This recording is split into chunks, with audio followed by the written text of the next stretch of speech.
their random giggling and or filmmaking that you can realize who they are. So this is my first stand-up, and I have no idea what I'm doing. Truthfully honest. Part of me wanted to just make fun of all my friends that are here right now. That's about 50% of the audience. So.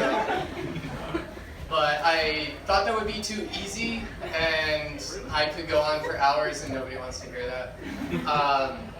So instead, I started thinking about like what is relatable to everybody in this room. What does everybody get? And you know, it's the new year, so I'm gonna talk about the whole New Year's resolution things. One of the biggest New Year's resolutions is getting fit. You know, I want to go to the gym more. I want to lose 10 pounds. Let me tell you right now, for us skinny people, it's not that easy. I actually want to gain 10 pounds, maybe 20 pounds. I know that doesn't resonate with a lot of you, but it's hard being skinny.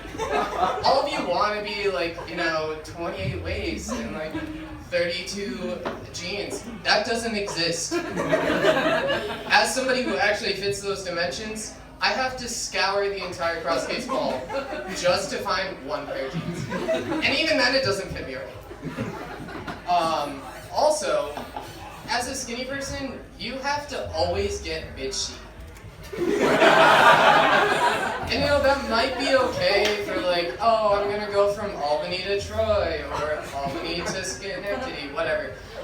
When you're trying to drive down to Florida, bitch sheet sucks. So keep that in mind when you're trying to lose 10 pounds, 20 pounds. Like, you're gonna get stuck in that bitch sheet, and I'm gonna be the one in the passenger seat laughing at all. But no, it also sucks when you go to amusement parks. None of you think of that, but when you're in line for a roller coaster, you get up and you know you all of a sudden have 7 people in your group, and you're the last person. You get stuck with some random stranger who's like fucking gigantic. I don't know, like 3 times your size. When that safety bar comes down and it fits them on 2 clicks and you still got a whole other person in front of you, it's scary.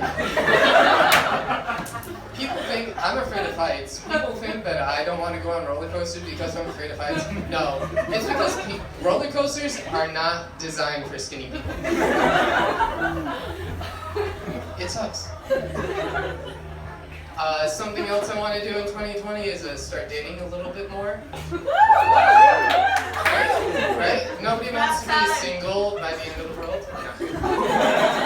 Or at least before I get recruited to fight in Iran. But it's tough, you know. Dating isn't as easy as you would think. I've tried dating like for years now. You know, I've dated people who were really obsessed with me. I dated people who were really obsessed with themselves. If you're in that relationship right now, I'm sorry for you. If you are that person in the relationship, please figure that out now. Find some help. There are resources out there for you. Last year I thought I hit the gold mine. I started dating somebody in med school.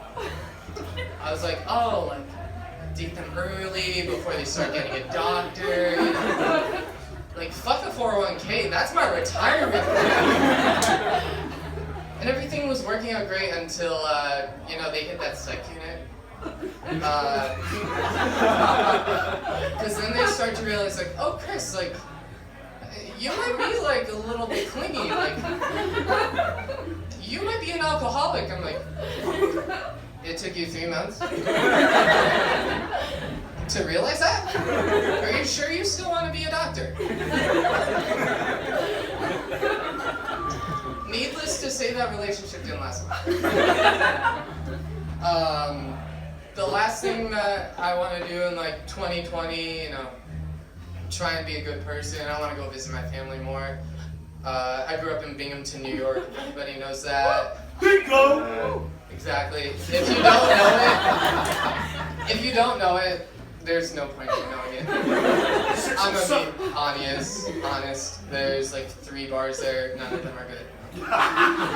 The only reason I want to go back is my grandma. I'm an only child. I don't have siblings. It's no fun. But my grandma's a hoot. For a few reasons. She's a Cowboys fan. Not because the football team is good.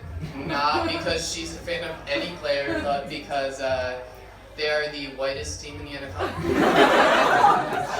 She is also a diehard Trump fan. Not because he ran for president, but because she stays at his hotels all the time. And on her desk in our basement, where she lives now, she actually has a little bobblehead.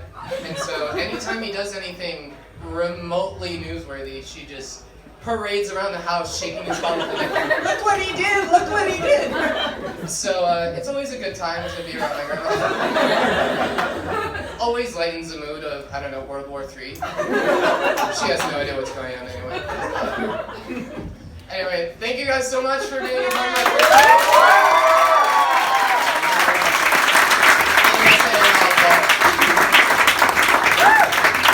Now give it all for Chris.